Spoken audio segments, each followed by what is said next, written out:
Boa noite a todos, graça e paz do nosso Senhor Jesus Cristo, amém? Como é bom a gente estar aqui reunidos como igreja.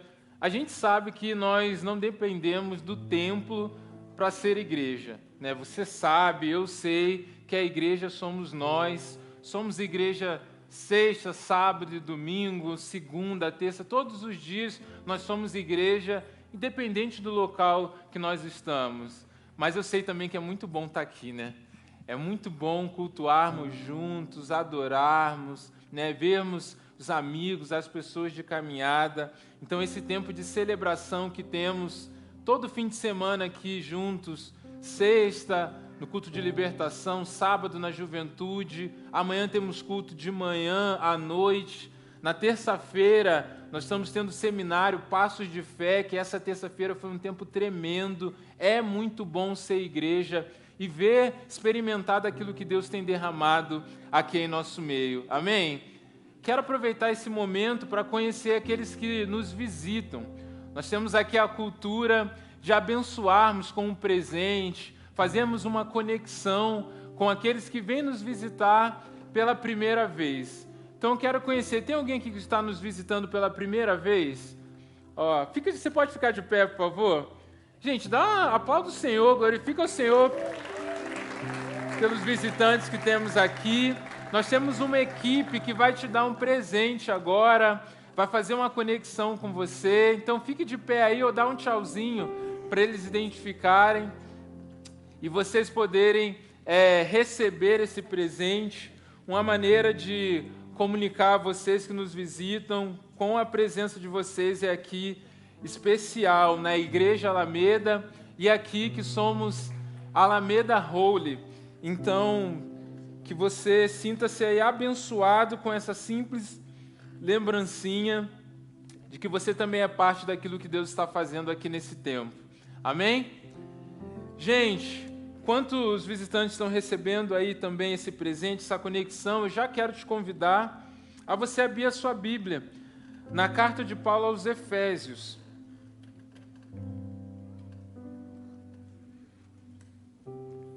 Capítulo 5. Esse é o texto que vamos usar como o ponto de partida para aquilo que Deus quer ministrar ao nosso coração nesse tempo. Então, carta de Paulo aos Efésios, capítulo 5, a partir do versículo 15, tá?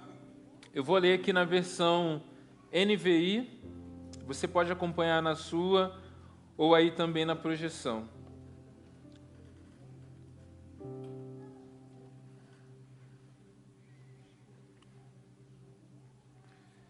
Então, Efésios 5, a partir do versículo 15, diz assim: tenham cuidado com a maneira como vocês vivem, que não seja como insensatos, mas como sábios, aproveitando ao máximo cada oportunidade, porque os dias são maus. Portanto, não sejam insensatos, mas procurem compreender qual é a vontade do Senhor. Não se embriaguem com vinho, que leva à libertinagem, mas deixem-se encher pelo Espírito, falando entre vocês com salmos, hinos e cânticos espirituais, cantando e louvando de coração ao Senhor, dando graças constantemente a Deus, Pai, por todas as coisas, em nome do nosso Senhor Jesus Cristo.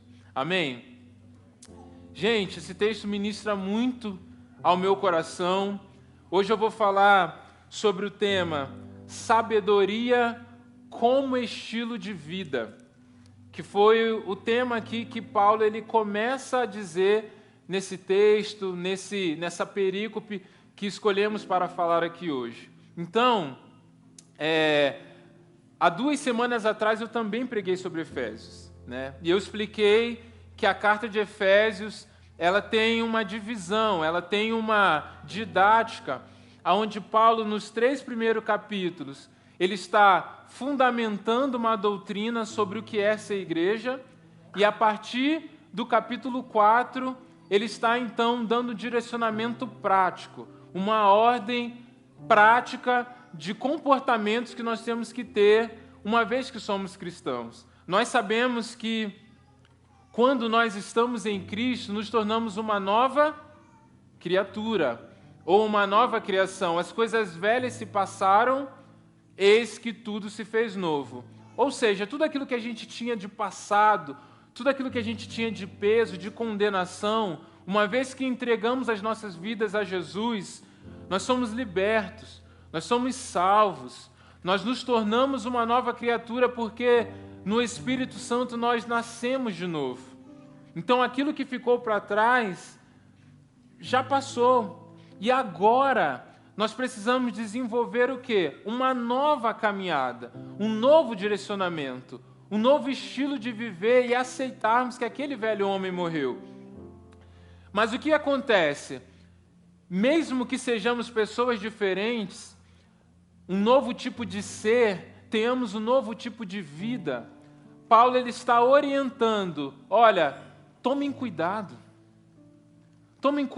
sejam zelosos, prestem atenção com a maneira que vocês estão vivendo, porque mesmo após uma transformação, a gente corre o risco de não nos submetermos a esse novo estilo de vida e praticarmos as práticas anteriores, aquilo que praticávamos no tempo da ignorância. Mas agora nós temos Cristo em nosso coração e essa verdade nos libertou para viver algo novo, para viver um novo tempo, para seguir aquilo que Deus sonhou para nós que vivêssemos, uma vida abundante. E essa vida em abundância tem características.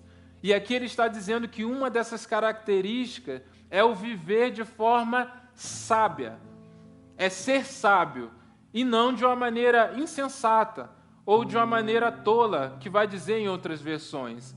Agora, quando a gente fala sabedoria, a gente tem que entender qual que é o significado de sabedoria, porque de alguma forma o próprio tema que eu escolhi para falar, sabedoria como estilo de vida, é um pouco até uma redundância. Porque assim, às vezes a gente pensa que ser sábio é o quê? É nós termos muito conhecimento, né? A pessoa que tem muito conhecimento, a pessoa muito inteligente, a pessoa que tem um QI elevado, mas sabedoria não tem a ver com isso. Até porque hoje nem é um dilema da nossa geração, porque nós somos a geração mais informada que já existiu, é ou não é? Na minha época, não faz muito tempo assim, né? Quando eu tinha que fazer trabalho de escola, então ri devagar aí, gente, calma aí. Foi esses dias. Quando eu tinha que fazer um trabalho, por exemplo, eu tinha que comprar um livro que era dessa grossura aqui, é ou não é? Um livro de conhecimentos gerais, aí você tinha que ir lá naquele sumário gigante, escolher qual que era a matéria e orar muito para naquele livro ter o conteúdo que você tinha que ter para fazer o trabalho. Então hoje você tem o Google aí que você resolve, você tem outras ferramentas de pesquisa, porque a internet evoluiu muito para que a gente possa ter aí de maneira online, né, outros tipos de fonte. Eu sei que o Google não é fonte confiável, né? Mas a gente tem através da internet muito mais acesso a livros, a informação de maneira geral e algo muito mais atualizado, porque às vezes você usava um livro que era de 10, 20 anos atrás, era o que tinha. Mas isso, conhecimento, não define sabedoria. Oratória, uma boa oratória, aquela pessoa que fala bem, sabe se comunicar, usa palavras difíceis que ninguém entende nada, mas aí você pensa assim, pô, esse cara é sábio, né? Esse cara falou uma palavra que eu nunca ouvi na vida e a gente acha, nossa, que legal, sabedoria dessa pessoa. Não tem a ver com isso. A sabedoria tem muito mais a ver com o que nós fazemos com o conhecimento. O conhecimento pode nos levar, sim, a sermos sábios, mas tem mais a ver com a aplicação desse conhecimento, mais a ver com o que eu faço com esse conhecimento, as decisões que eu tomo a partir daquilo que eu conheço, a partir daquilo que eu sei. Há uma fé no meu coração que é gerada a partir do conhecimento da palavra de Deus. Agora, o que vai definir se eu sou sábio de verdade é as decisões, é o meu estilo de vida, é a minha maneira de viver que Paulo pede. Tomem cuidado com a maneira de viver. Se Paulo está mandando uma carta para uma igreja, pedindo para ela tomar cuidado com a maneira de viver, o que a gente entende? É possível ser igreja, é possível ter um encontro verdadeiro com Jesus e mesmo assim viver de maneira tola. Viver de maneira insensata. Por quê? Porque não conseguimos aplicar aquilo que muitas vezes estamos recebendo. Então, se sabedoria tem a ver com estilo de vida, que estilo de vida é esse?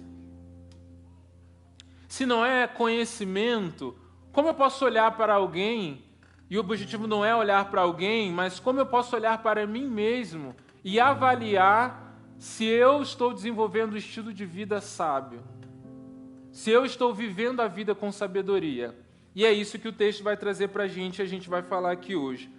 A primeira coisa que a gente vê aqui nesse texto que traz para nós a oportunidade de avaliar se estamos sendo sábios, é quando ele diz assim, olha, aproveitando ao máximo cada oportunidade. Talvez na sua versão é diferente, está escrito assim, remindo o tempo, que significa o quê? Fazer bom uso do tempo. Então, uma pessoa sábia já avalia aí, entendeu? Já coloca aí o placar da sabedoria ou da tolice aí na sua vida, tá bom? Anota aí, não precisa falar para ninguém o resultado. Mas faz o cálculo aí avaliando o quê? O seu coração, cada um avalia-se a si mesmo. Você tem aproveitado a oportunidade? Você tem feito bom uso do seu tempo naquilo que Deus espera de você? Então, quando a gente fala sabedoria, como fazer o bom uso do tempo, eu aprendi isso com o Serginho aqui da igreja, líder do C12, que o tempo ele é a coisa mais democrática que existe no mundo. Embora a gente fale assim, não, eu não tenho muito tempo, você tem o mesmo tempo que todo mundo. Quem é rico, quem é pobre, quem está lá no Japão, quem está no Brasil, todo mundo tem 24 horas no dia, não tem jeito. Agora, o que define muitas vezes essa sabedoria é como usamos esse tempo. As decisões que nós tomamos em relação à nossa ocupação, a maneira que nós organizamos as nossas agendas, aquilo que se torna, por causa do tempo que nós gastamos, uma prioridade nas nossas vidas, e aquilo que nós priorizamos é aquilo que está nos formando. Então, você já parou para pensar se você está remindo o tempo, aproveitando as oportunidades no tempo que você tem e administrando o tempo que Deus te deu de maneira sábia, que corresponda àquilo que Deus espera de você? Porque a tolice vai nos levar ao quê? A perder tempo. A vivermos uma vida com tempo gastado fora, com aquilo que não importa, com aquilo que não nos edifica, com aquilo que Deus não pediu para a gente fazer. E muitas vezes nós vamos gastando e desperdiçando esse tempo, vivendo a vida de maneira insensata. É muito interessante porque ontem nós tivemos uma conversa com um casal, né, que está chegando na igreja aí já há alguns meses, não vou falar quem é, mas ele está aqui, esse casal. Mas eu tive uma conversa muito edificante, muito divertida até, e eles me contaram algo muito interessante, porque eles são pessoas assim, bem, que trata com muito zelo a questão do tempo deles. Sabe aquela pessoa organizada? Tudo direitinho? E eles falaram assim, pastor, a gente tem um Trello lá em casa, que é da família. Então, tudo, o Trello é um aplicativo de organização, né, de agenda e tal, e eles têm entre eles lá. Então, tudo que vai fazer tem que botar no Trello. Vai no mercado, né, horário que vai sair, vai jantar fora, vai jantar em casa e fazer almoço. E eles me mostraram, está aqui, ó, pastor, pode ver que tem o Trello aqui. E é aquela pessoa bem detalhada, sabe? Ó, tem que acordar a tal hora, aí eu acordei, eu oro, aí escovar o dente. Tem 3 minutos e 20 segundos para isso. Descer elevador, 1 minuto, 70 segundos eu estou lá no carro. Não, brincadeira, exagero. Mas eles tratam o tempo como algo muito importante na vida deles. E a gente rindo, né, sobre esse assunto, no final eles me falaram algo muito importante, que é o que move eles de fazerem isso. Eles falaram aqui, tá vendo aqui, pastor? Quando a gente olha para esse Trello, que parece um exagero, a maneira que a gente coloca, a gente consegue avaliar, através dessa barrinha aqui, o tempo que a gente está investido em cada coisa daquilo que Deus espera. Nós temos um tempo para o trabalho, mas nós temos que ter um tempo também para o nosso casamento, nós temos que ter um tempo também para os nossos amigos, nós temos um tempo para o nosso momento devocional, individual, em família, e essa nossa organização nos garante que nunca vamos negligenciar aquilo que é mais importante. Porque se algum dia a gente vê aqui, não, olha, faltou aqui, nas últimas semanas, a barrinha da família tá baixinha sei lá, do Netflix está muito alto. Não, a gente tem que mudar isso. A gente tem que recalcular. Por quê?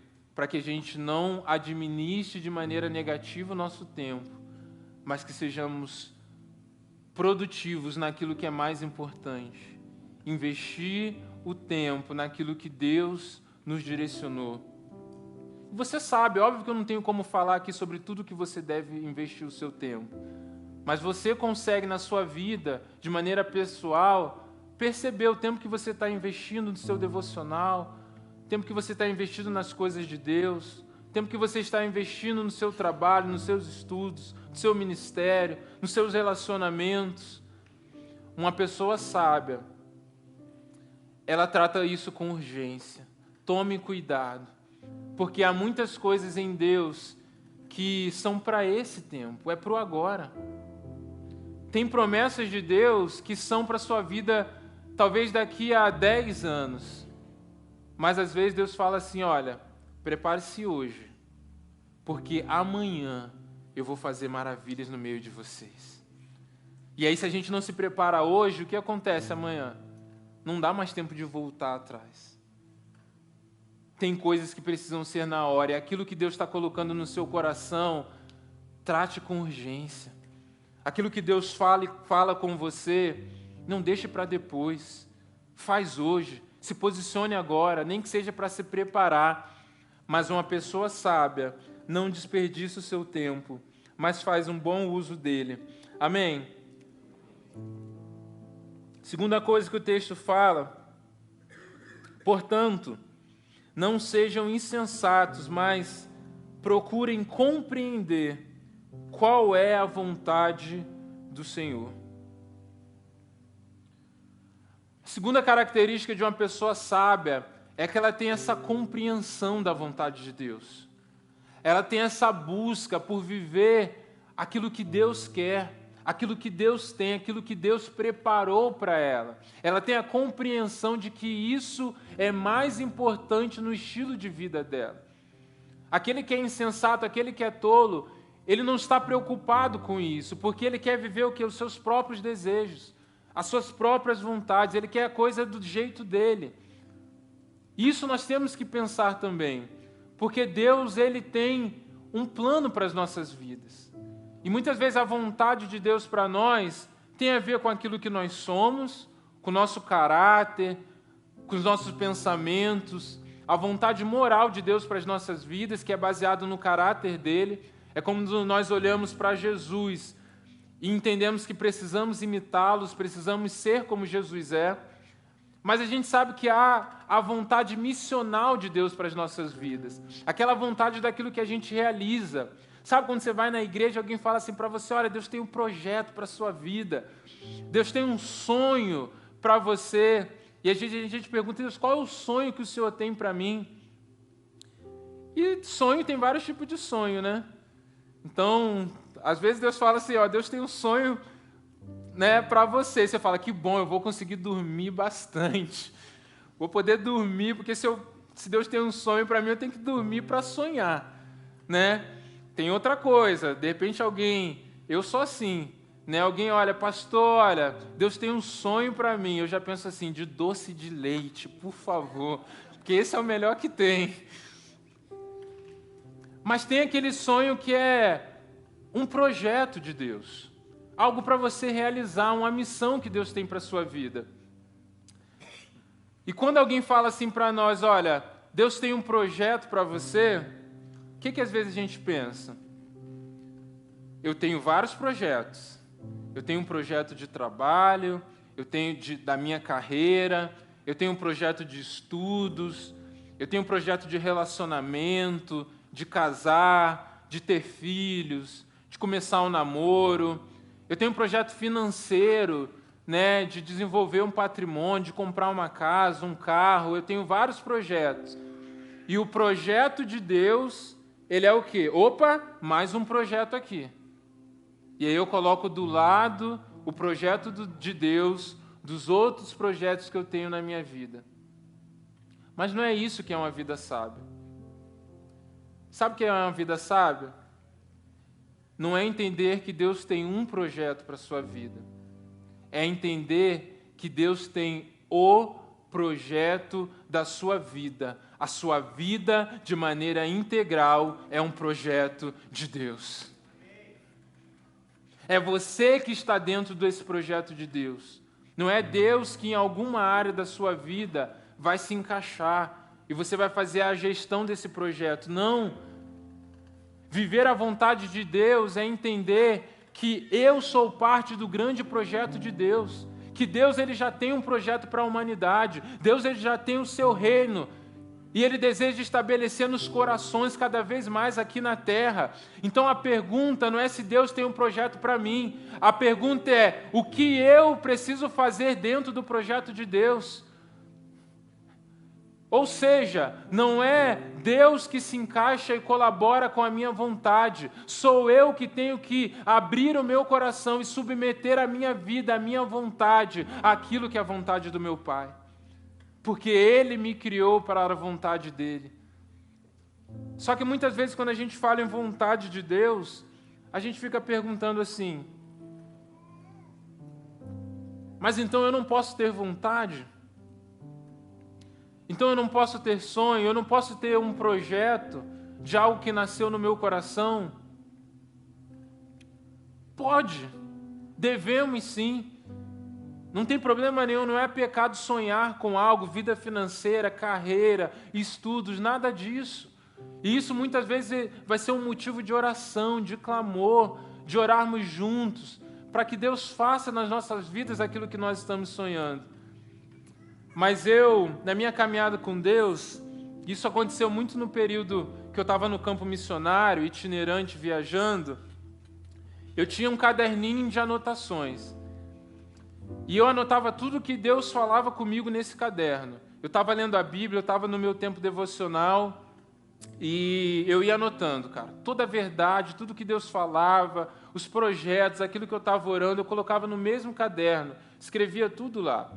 Eu era líder de uma equipe missionária e alguns amigos mais próximos, eles às vezes até pediam esse caderno porque eles queriam ler.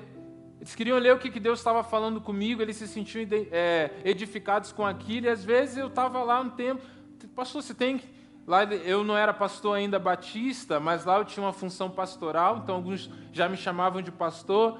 Pastor, você me empresta aquele caderno para eu ler, né, como se fosse um devocional para eles, como se fosse um livro, né, daquilo que Deus falava, livros publicados, e eu emprestava. E aí algum dia eu estava conversando com um desses missionários, ele estava contando que viu várias coisas a caneta riscado, né? E perguntou, o que é isso? Por que você risca algumas coisas? E eu falei, cara, isso aqui são coisas que muitas vezes eu orava, que eu tinha ideia para fazer, mas depois Deus não falava, né? Não confirmava isso no meu coração, e aí para não ficar aqui, para eu não ficar vendo isso, orando por algo que não adianta, eu riscava. E aí tinha aquele caderno com coisas escritas, mas aquela bagunça de um monte de rasura lá no caderno. E aí ele me fez a pergunta, por que você não escreve a lápis essas coisas? Isso 10 anos atrás. Mas isso essa fala, essa pergunta gerou no meu coração algo mesmo da parte de Deus. Eu posso ter os sonhos daquilo que nasce, são gerados no meu coração. Eu posso desejar coisas que eu posso pensar que são coisas dessa terra também. Mas eu preciso escrever na minha vida aquilo que Deus disse, aquilo que Deus confirmou no meu coração, aquilo como Ele tem como vocação para a minha vida, a caneta, e escrever os meus sonhos a lápis. Porque quando essas coisas muitas vezes concordam, é uma testificação de que aquilo que está sendo gerado no meu coração vai ser usado por Deus, como uma ferramenta, como um recurso, como uma posição que Deus vai me colocar para que eu abençoe outras pessoas e cumpra o sonho maior dele na minha vida. Mas quando eu entendo de escrever os sonhos de Deus, a vontade de Deus, a caneta e os meus a lápis, quando essas coisas não combinam, quando essas coisas apontam para situações diferentes, eu já sei qual eu devo apagar. Na minha caminhada, muitas vezes eu precisei apagar os meus sonhos, os desejos e anseios do meu coração, porque os sonhos de Deus estão sempre à caneta. E assim, nunca mais eu preciso ter rasuras na história da minha caminhada com Deus, porque o que eu desejo está a lápis. Quando Deus confirma, eu posso botar a caneta, mas se Deus não confirmou, eu sigo na direção do que é mais importante, viver a vontade dEle para a minha vida. Amém? Você tem sonhado coisas? Você tem se inspirado em pessoas que talvez estão na sua frente? Você tem desejos? Escreve a lápis. Coloque em oração. Mas aquilo que Deus já falou com você, coloque a caneta para que você tenha convicção de que você vai desenvolver uma vida sábia diante dele. Amém? O texto prossegue dizendo: não se embriaguem com vinho que leva à libertinagem, mas deixem-se encher pelo Espírito. Primeira característica de uma pessoa sábia: faz o bom uso do tempo. Segundo, compreende a vontade de Deus. E em terceiro, permite o controle do Espírito Santo em sua vida. Esse se encher do Espírito Santo tem a ver com permitir ser controlado pelo Espírito Santo. A ilustração que Paulo usa aqui é porque uma pessoa, quando consome muito vinho, ela fica embriagada. E qual que é o efeito do vinho na vida da pessoa? Ela perde o controle. Ou seja, aquela bebida passa a controlar o que a pessoa fala, o que a pessoa faz. Ela perde a capacidade de tomar uma decisão sábia, por exemplo. Você consegue olhar para uma pessoa embriagada e falar se essa pessoa é sábia? Você não consegue. E o que Paulo está ensinando é, ao invés de você permitir ser controlado pela bebida ou por qualquer coisa desse mundo, deixe-se ser controlado pelo Espírito Santo de Deus. Nós sabemos que uma vez que entregamos a vida a Jesus, experimentamos da ação do Espírito Santo fazendo morada em nós. O Espírito Santo mora dentro de nós, Ele está conosco todo o tempo. É uma promessa de Jesus que não estaríamos sozinhos, de quando Ele iria, Ele enviaria o Espírito Santo, que estaria dentro de nós. É aquilo que aconteceu lá em Pentecostes. Agora, muitas vezes o Espírito Santo está guardado só numa caixinha. Muitas vezes nós damos um passo do Espírito Santo fazer morada em nossas vidas, mas não permitimos sermos controlados por Ele por completo, sermos cheios do Espírito Santo de Deus, onde Ele move aquilo que nós falamos, onde Ele move nos lugares que nós estamos, onde Ele controla todas as áreas das nossas vidas, sem limitações. Às vezes nós queremos o Espírito Santo, senta aí no meu carona, eu vou guiando aqui a minha vida, e quando eu precisar de você, eu te aciono. Parece que o Espírito Santo é um gênio da lâmpada, e aí quando eu preciso, eu vou lá, esfrego aquela lâmpada, Espírito Santo, tenho 3 desejos. Abre essa porta, traz essa provisão na minha vida e cura essa minha enfermidade. Queridos, não é assim. Uma vida sábia, que é uma vida cheia do Espírito Santo, exige exclusividade. O Espírito Santo só senta, só age, se ele estiver no volante. Se é ele que dá a direção. Se é ele que faz da maneira dele. E por que às vezes é difícil viver essa sabedoria de uma vida cheia do Espírito Santo? Porque acumulamos algumas coisas em nossas vidas. E tudo aquilo que nós incluímos nas nossas vidas, na nossa caminhada, nos influencia de alguma maneira. E o excesso de coisas muitas vezes vai tomando o lugar do Espírito Santo, de maneira que a maior influência deixa de ser o Espírito Santo e passa a ser qualquer coisa. Tudo influencia em nossas vidas. Um aplicativo que você instala no seu celular pode muitas vezes influenciar na sua vida.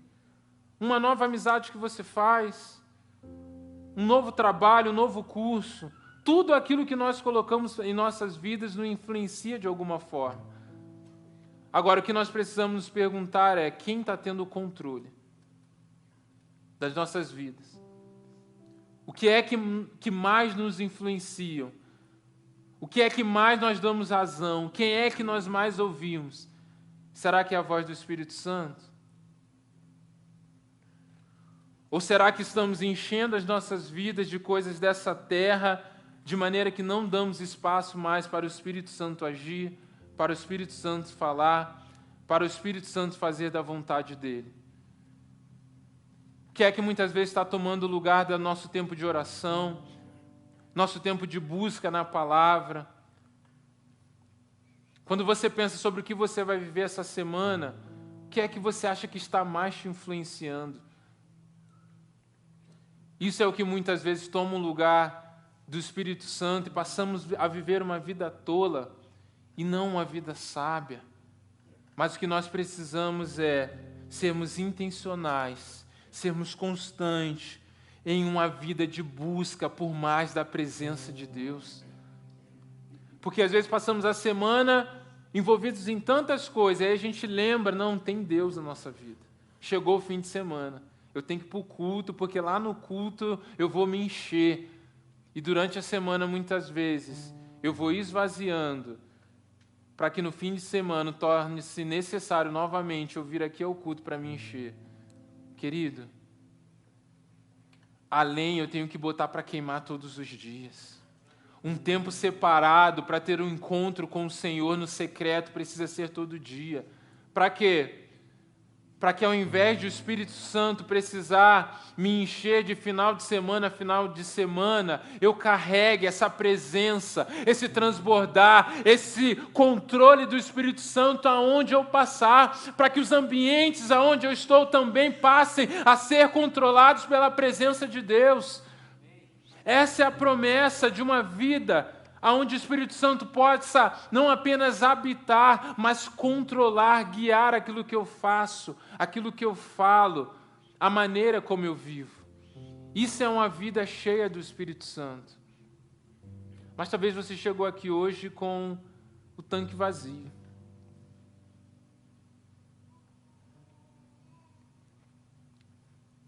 Chegou a hora de você colocar como prioridade ser cheio do Espírito Santo. E ser cheio do Espírito Santo não é como se eu pudesse pegar o Espírito Santo de algum lugar e colocar para dentro. Ser cheio do Espírito Santo tem a ver com se render, com permitir que o Espírito Santo venha, com se entregar verdadeiramente, falar assim: Espírito Santo, eu me esvazio de tudo, para que o Senhor venha, arrume a casa e faça da forma que o Senhor quer. Encontre uma pessoa cheia do Espírito Santo e você vai encontrar alguém que precisou tirar muitas coisas da sua vida, que precisou fazer muitas renúncias. E eu não estou falando nem de pecado, eu não estou falando nem de coisas lícitas. Encontre uma pessoa que você vê e olha assim, essa pessoa é cheia do Espírito Santo, vá até ela e você vai ver que para ela desenvolver uma vida controlada pelo Espírito Santo, ela precisou abrir mão até daquilo que era permitido, por uma entrega verdadeira. Amém? Isso é ser cheio do Espírito Santo, isso é viver de maneira sábia. E aí o texto continua, falando assim, olha, dando graças constantemente a Deus Pai por todas as coisas em nome de nosso Senhor Jesus Cristo. Que é a quarta e última coisa que eu quero colocar aqui, característica de uma vida sábia, que é ter um coração totalmente e constantemente grato. A gratidão é a característica de uma pessoa sábia. Uma pessoa sábia é uma pessoa que consegue olhar para a sua vida e ser grata. E ser grato é algo muito bom que a gente consegue aplicar de maneira fácil quando estamos vivendo um tempo de bênção. Quando estamos vivendo o tempo da realização da promessa. Quando as coisas estão acontecendo, a gente está vivendo um milagre. Quando o mar está calmo. Agora, a gratidão é algo difícil de se aplicar no dia mau. No dia difícil. No dia da provação. No dia que as coisas ainda não aconteceram ou não estão acontecendo da forma que nós gostaríamos, né? Quando você está lá, cara, com um emprego abençoado, poxa, é muito bom esse sentimento de gratidão. Mas quando você está desempregado, orando ainda, para trabalhar na área que você gostaria, para ter os recursos, o salário que você queria ter, é muito difícil ser grato. Porque a gente pensa, poxa, está faltando alguma coisa ainda na minha vida. Quando tem o dia lá que você passou no vestibular, aquele dia você, glória a Deus, você saiu na rua com a faixinha na cabeça, Deus é fiel. Agora, se você passou pela experiência de talvez fazer uma prova, para uma federal, para um curso que você queria, e você chegou lá na lista, não está o seu nome. É muito difícil nesse dia a gente falar assim, olha, Deus é fiel.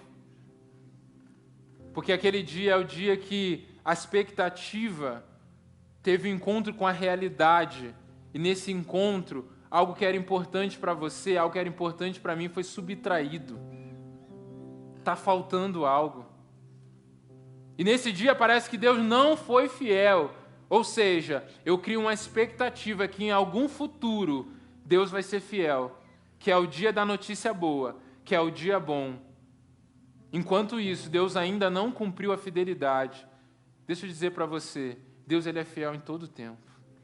Em todo tempo, no dia bom, no dia mal.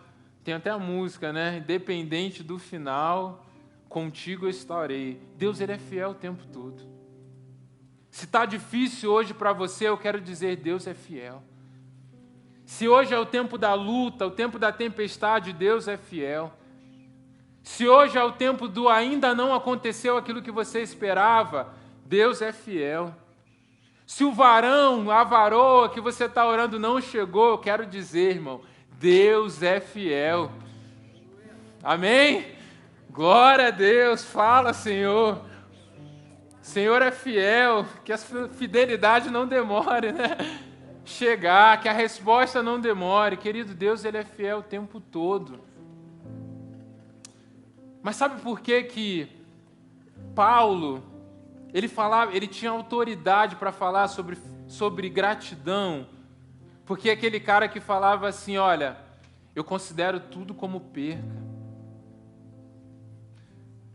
Porque eu quero conhecer o Senhor. Olha, o morrer para mim é lucro. Diante de ser parte da ressurreição de Cristo, da obra dele aqui na terra. Eu considero tudo como perca. Eu não considero a minha vida valiosa se não for o quê? Cumprir a minha carreira. Sabe qual é o segredo de viver uma vida grata? Uma vida de gratidão começa, primeiramente, eu preciso reconhecer que alguém fez algo por mim. Amém? Quando eu reconheço que alguém fez algo, que eu recebi uma dádiva, começa por aí a gratidão. Eu creio que todos que estão aqui reconhecem aquilo que Jesus fez pela sua vida, amém? Você reconhece a graça de Deus sobre a sua vida, aquilo que você recebeu, o sacrifício dele na cruz pela sua vida? Gratidão começa por aí, entendendo o ato de graça derramado em Jesus na cruz pela minha vida. Uma vez que Jesus conquistou isso, a Bíblia diz em João 3,16 que Deus amou o mundo de tal maneira que entregou o seu único Filho para que todo aquele que nele crer não pereça, mas tenha uma vida eterna. Nós temos muitas vezes dificuldade de sermos gratos no momento difícil, porque nós guiamos a nossa vida de uma seguinte forma. Olha só a história da nossa vida. Passado, certo? Presente, futuro. Presente é o que vivemos hoje, é a nossa condição atual. Futuro é aquilo que nós sonhamos, aquilo que nós projetamos para daqui a 5, 10 anos, 30, 50 anos, é o que nós consideramos como futuro. E aí a gente pensa o quê? Eternidade. A eternidade é o quê? É o tempo depois do nosso futuro. É ou não é a maneira que a gente vê? Paulo seguia, e os primeiros cristãos guiavam a maneira de viver deles totalmente diferente. Eles tinham o passado, que é aquilo que ficou para trás, é aquilo que ele considerava como perda. Depois do passado, a realidade que eles consideravam era eternidade. Só isso. Como dividir a vida de Paulo? Passado, aquilo que ele viveu antes, a perseguição, o farisaísmo, as posições, e a partir disso é o quê? Eternidade. Estou vivendo agora na realidade de eterno. Não, Paulo, mas você está preso. Eu sou escravo de Cristo. Não, mas as pessoas estão te apedrejando, vão te matar. Não. Tudo isso é passageiro. Por quê? Porque aquilo que Cristo fez pela minha vida, a dádiva de Deus é eterna. Não, mas e você pode morrer nessa situação, querido. Morrer para mim é lucro. Por quê? Porque só me tira de uma condição terrena para uma condição celestial. Então, eu não tenho mais algo no presente que pode atrapalhar o meu futuro, porque eu já vivo na condição daquilo que é eterno. Sabe por que quando muitas vezes nós temos um encontro, vemos o mover do Espírito Santo, estamos lá no nosso tempo de oração, parece que nada mais importa, parece que nada mais tem o potencial de nos atrapalhar, parece que nós somos totalmente ingratos, porque quando estamos diante da presença manifesta dele, nós saímos da perspectiva de futuro e entramos numa realidade daquilo que é eterno. Ou seja, não importa mais se as coisas são difíceis agora no presente. Não importa se estou frustrado por causa do sonho que eu tinha de futuro. Por quê? Porque a minha vida agora já é numa condição de eternidade. Hoje eu lido com aquilo que é passageiro, mas já estou na condição de uma vida eterna. Querido. O que Deus fez por você, a grande dádiva de Cristo na sua vida derramada na cruz, a graça dele, é algo que garantiu para você uma realidade de vida na eternidade. Não é mais uma eternidade na realidade de morte. Agora você tem em Jesus uma eternidade na realidade de vida, conquistada a partir da graça. Agora a pergunta é, se Deus não te abençoasse mais em nenhuma área da sua vida, você conseguiria ser grato a Ele até o final? Se Deus falasse assim para você, olha, já foi tudo, meu. Agora se você ficar doente, prepara o caixão, filho. Agora se ficar desempregado, meu filho, vai morrer de fome, não vai ter mais provisão. Você conseguiria ser grato ao Senhor por aquilo que Ele já fez? Porque se a gente não consegue ser grato, entendendo aquilo que já foi feito, ainda estamos preocupados com o presente terreno, ainda estamos preocupados com o futuro terreno, ainda não entendemos, de fato, a grande dádiva de Deus que nos colocou numa condição de eternidade, porque quando eu entendo a condição de eternidade, eu sou grato, porque mesmo que as circunstâncias difíceis venham, eu entendo da parte do Senhor que a graça dele me basta, que a graça dele é suficiente, e aí eu não me desespero mais, e aí eu entro nessa condição de uma vida com sabedoria, porque tudo pode estar dando errado, mas nada do que dá errado aqui influencia aquilo que está intacto na eternidade, porque o próprio Jesus garantiu que Ele iria preparar esse lugar onde nós estaremos juntos com Ele. Que talvez tenha feito você murmurar nesse tempo. Que talvez está dando errado lá na sua vida, no seu trabalho, na sua família. A graça de Deus é suficiente. E Ele quer desenvolver hoje uma gratidão no seu coração, não por causa daquilo que Ele vai fazer no futuro, mas por aquilo que Ele já fez na eternidade. Deus, Ele quer gerar isso, então coloque agora o seu coração diante dEle. Coloque agora aquilo que de repente está doendo, está atrapalhando diante dEle, aquilo que está tirando a sua gratidão, que está trazendo peso, que está trazendo murmuração. Porque o que diz aqui no texto é que uma das formas de gerar essa gratidão é falando entre vocês com salmos, hinos e cânticos espirituais, cantando e louvando de todo o coração ao Senhor. Sabe por quê? Paulo está ensinando sobre a gratidão. Porque no tempo difícil, nós temos uns aos outros, para quê? Para declarar os salmos, para declararmos louvores e hinos ao Senhor. E quando a gente vê os salmos, o que são os salmos? São poesias tiradas do nada? Não. Os salmos são o quê? Escritos em maneira de música, aquilo que as pessoas viveram, sabe? Aquilo que elas experimentavam. Eles viam a provisão do Senhor, viam o agir de Deus, a resposta de um Deus soberano, e eles escreviam um testemunho para eles não se esquecerem do caráter de Deus, do poder de Deus, daquilo que eles experimentaram com o Senhor. Não é isso que nós vivemos entre si?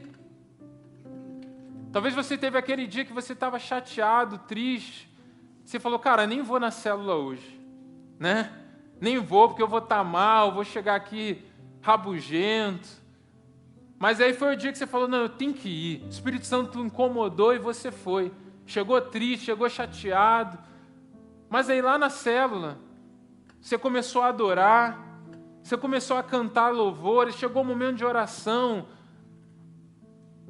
Você viu os pedidos de oração, mas você viu o testemunho de pessoas falando, olha, eu estava orando por essa área que estava difícil na minha vida, ó, Deus agiu com resposta essa semana. Testemunho. Olha, lembra a pessoa que a gente orou aqui na cadeira da bênção na célula, que sentou aqui e estava enferma?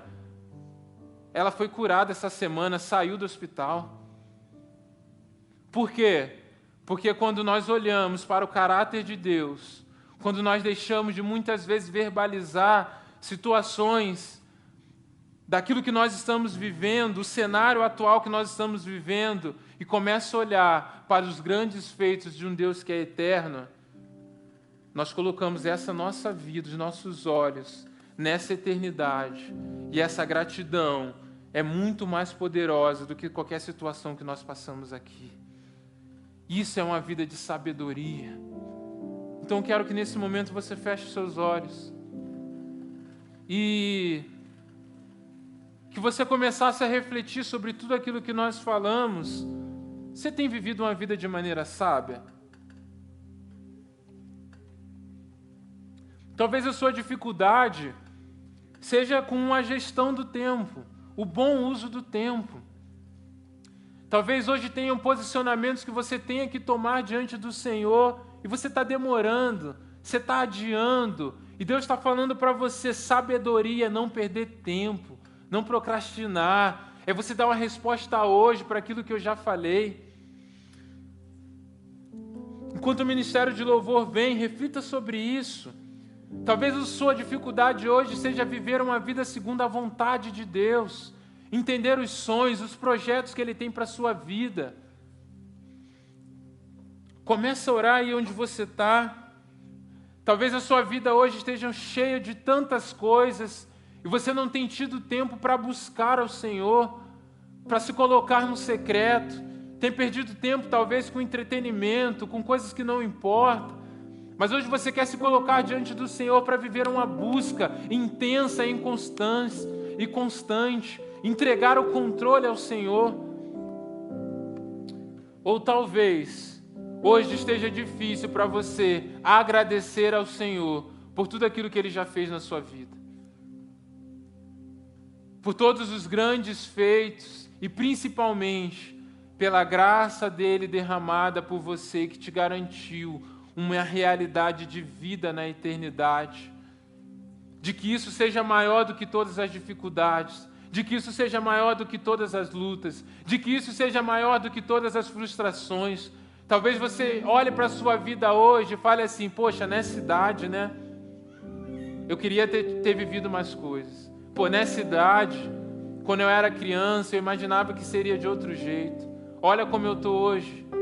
Deus está falando, querido, o mais importante, eu já garanti para você, na eternidade, essa graça é suficiente para que você seja grato todos os dias, porque eu sou Deus de eternidade a eternidade. E se você quer se colocar diante do Senhor clamando, como nós aprendemos em Provérbios, quer ter uma vida sábia, clame ao Senhor que dá sabedoria. Se em algumas dessas áreas você entendeu que precisa buscar, pedir ao Senhor sabedoria, pode sair do seu lugar, fique de pé, venha até o altar.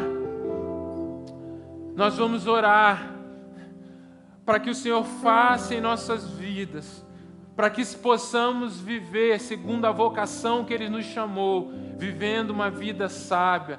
Então, enquanto o ministério canta essa música, enquanto adoramos, sai do seu lugar e venha até o altar, e nós vamos orar aqui no final. Eu quero orar nesse momento para aqueles que estão aqui se colocando diante do Senhor para um novo tempo, para uma mudança, para viver essa sabedoria que o Senhor espera de nós. Mas eu quero fazer mais um convite aqui. Quando eu falava sobre eternidade, sobre esse cuidado na maneira de viver, o Espírito Santo me direcionou a te dar essa oportunidade. Talvez quando fala sobre uma eternidade com Cristo, talvez você não sinta um alívio ou uma gratidão, mas talvez você sinta medo. Talvez você tenha algum medo da eternidade, porque você não tem convicção de que você teve um encontro verdadeiro com o Senhor. Talvez você já foi muitas vezes na igreja, ou talvez é só a primeira vez que você está aqui, mas hoje você entendeu que há uma maneira nova, há um novo e vivo caminho, aonde a morte, aonde a escuridão, aonde as trevas, aonde as correntes não nos alcançam mais. E talvez hoje é o dia que você quer entregar a sua vida a Jesus. Talvez hoje é o dia que você reconhece que não dá mais para viver na dúvida, não dá mais para viver no medo, que hoje você precisa entregar a sua vida a Jesus verdadeiramente, para nunca mais olhar para trás. Talvez você já até tenha feito isso alguma vez, mas se afastou, ficou distante do Senhor, mas hoje você quer voltar para casa, para esse lugar de comunhão com Ele. E talvez hoje você quer se reconciliar com esse Deus de amor, esse Deus de poder, esse Deus de graça. Ah, querido, não há nada melhor do que viver na presença de Deus, do que sermos igreja em comunidade. E talvez você está distante dessa realidade, mas hoje chegou o dia de você voltar para casa. E eu quero te conhecer. Se há alguém aqui nessa noite que deseja entregar a sua vida verdadeiramente para viver essa eternidade com Ele, ou você que algum dia já esteve nesse lugar, mas se afastou e deseja se reconciliar, eu quero te conhecer aqui nesse lugar porque eu quero orar pela sua vida. Se há alguém aqui que deseja esse encontro, essa renovação de aliança, faz assim com a sua mão, ó. Diz, eu quero. Alguém nesse lugar, eu quero voltar para a casa do Pai. Eu não tinha certeza da minha eternidade, mas eu quero voltar. Aleluia. Há mais alguém aqui nesse lugar? Vem, Senhor, trabalha nos corações aqui nesse lugar. Hoje é dia de salvação, hoje é dia de reconciliação. Aleluia. Há mais alguém aqui que deseja se reconciliar com o Senhor. Há mais alguém aqui que deseja entrar para essa família de Deus, para essa eternidade com Ele. Aleluia. Oh, vamos orar. Você que tomou essa decisão, que está no seu lugar, pode vir aqui para frente também, se ajoelha aqui. Aleluia.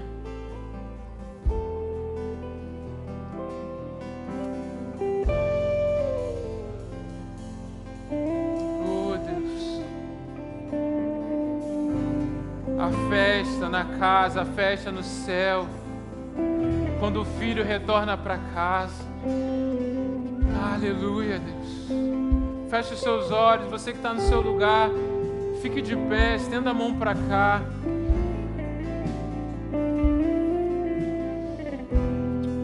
Espírito Santo, nós te agradecemos, Deus. Agradecemos porque o Senhor é um Deus que cumpre as suas promessas. Agradecemos porque é um Deus de amor, Deus. E nós nos alegramos na graça que recebemos.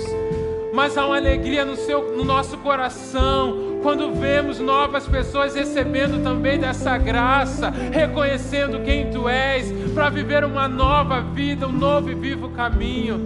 Oh Deus, colocamos cada vida que está entregando suas vidas, se reconciliando com o Senhor nesse lugar, para que essa semente frutifique nos corações, Deus.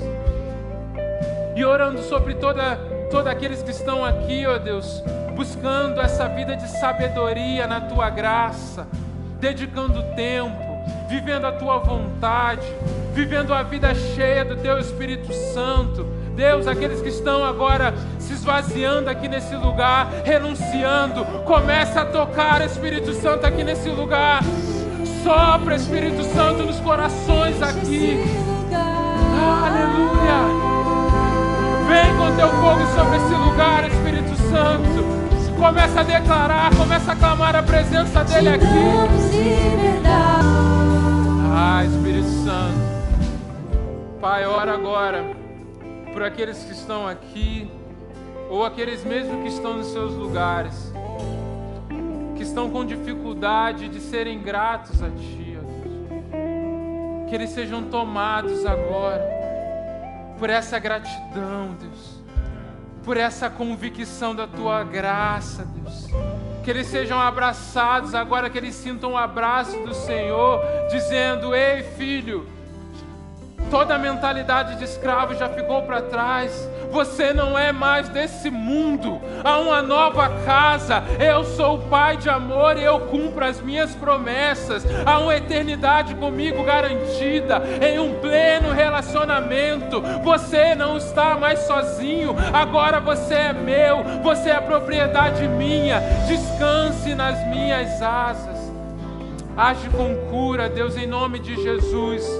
Porque como família, como igreja, como geração nesse tempo. Há uma marca de sabedoria em nossos corações, que é o entendimento de uma graça poderosa, uma graça que não importa o que vamos enfrentar, não importa as dificuldades que vêm pela frente, entendemos que a tua igreja vai avançar. Por isso nós te agradecemos, Deus, porque nada é obra nossa, mas nós cremos de um Deus que é todo poderoso, nós cremos de um Deus que vai à frente, e por isso o nosso coração se enche de gratidão, Deus, porque o mais importante o Senhor já fez por nós, Deus, e hoje somos guiados por essa graça, hoje somos guiados por essa presença.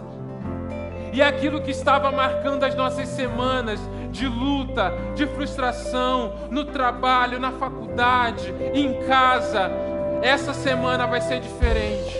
Porque as palavras que saem das nossas bocas, aquilo que nós vamos falar, não serão mais reclamações ou murmurações, serão manifestar a glória de quem o Senhor é. As pessoas vão olhar para as nossas vidas, as pessoas que irão nos ouvir, ouvirão salmos, hinos e louvores que engrandece quem o Senhor é. Aleluia! Aplauda o Senhor nesse lugar, querido. Aleluia! Amém. Vamos encerrar esse culto e que essa mesma presença, essa mesma atmosfera não pare aqui, mas que possamos carregar, levar e manifestar aonde quer que passarmos essa semana. Amém? Gente, como eu falei, amanhã nós temos culto, manhã e noite. Venham, vamos adorar juntos. Como juventude, somos um só rebanho com toda a igreja. Terça-feira, passos de fé. Quarta e sexta-feira temos as nossas células. Se você ainda não está em uma célula, se engaje em uma célula. Nós estamos reestruturando algumas coisas. Em breve vamos anunciar aqui no sábado para todos. Mas Deus tem dado muitas coisas novas. Gente, se prepare. Nós vamos viver grandes coisas. Não é daqui 5, não é daqui 10 anos. Nós vamos viver grandes coisas esse ano. E o poder de Deus vai operar através da minha e da sua vida. Então se prepare para aquilo que Deus vai fazer. Amém? Faz assim com as suas mãos. Pai, te agradecemos, Pai. Todos os dias das nossas vidas, todos os cultos que estamos aqui, damos total liberdade ao Senhor. E que o amor de Deus, o nosso Pai, que a graça salvadora de Jesus Cristo e que a comunhão do Espírito seja sobre todos nós, sobre toda a Igreja Alameda e toda a Igreja do Senhor na face da terra, hoje para todo sempre. Que Deus te abençoe, vá na paz do Senhor, vai para a comunhão e uma semana abençoada em nome de Jesus. Até